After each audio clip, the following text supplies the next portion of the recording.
Also, there's a connection to what you're doing that's different than almost any other connection to food. I mean, the only thing that's reasonably close and it's pretty far off is when you grow it yourself. So if you grow your own vegetables, you got a connection to that food, but it's Absolutely. not the same. It's not the same connection as you get. No, because you're especially looking if you send an arrow through an animal. You're looking at its eyes. You're looking at its eyes, but also you know how difficult it is. And when you pull it off, there's this powerful connection between you and that animal. You earn it. When you eat, you earn it. Oh, boy, do you earn it. And when you eat it, you feel that you earned it. I'm telling you. You get joy out of it.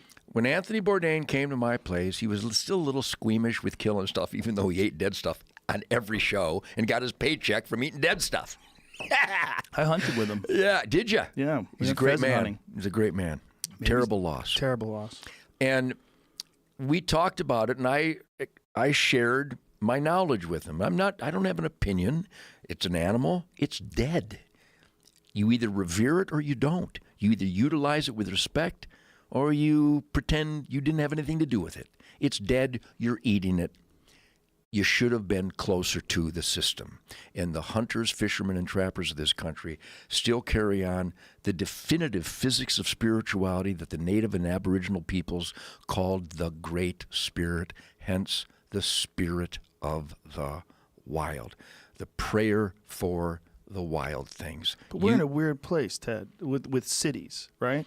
We're But in I a was weird born and place raised in with Detroit. Right, you were, yeah. But I mean, you got lucky in that your father was lucky. interested in bow hunting, and that it gave him an escape. Which, by the way, it gives a lot of veterans today. A lot of veterans and good friends of mine are finding The ultimate. great relief Yes. in bow hunting as a discipline after combat life. Yep. You're talking to a guy that's shared many campfires with those guys. They were there last night. Great transition for them. It's consuming. Yes. Fred Bear uses the phrase, coined the phrase, and I use it all the time.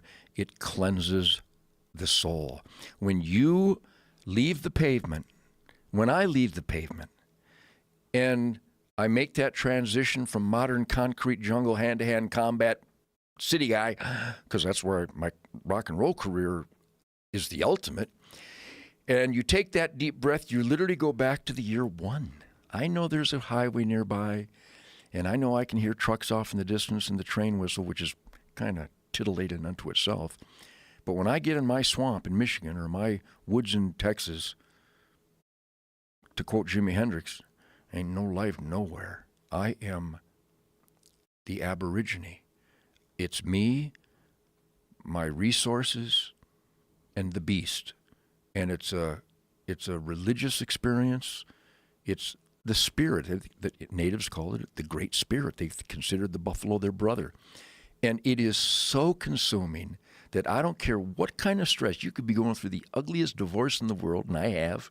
You could be fighting against people who don't think that America should be first, and you don't need secure borders, and you don't need to earn your own way. You're able-bodied, but you want somebody else's income. You're just crazy shit. And all of a sudden I get out there, and I'm telling you, Joe, it's perfect.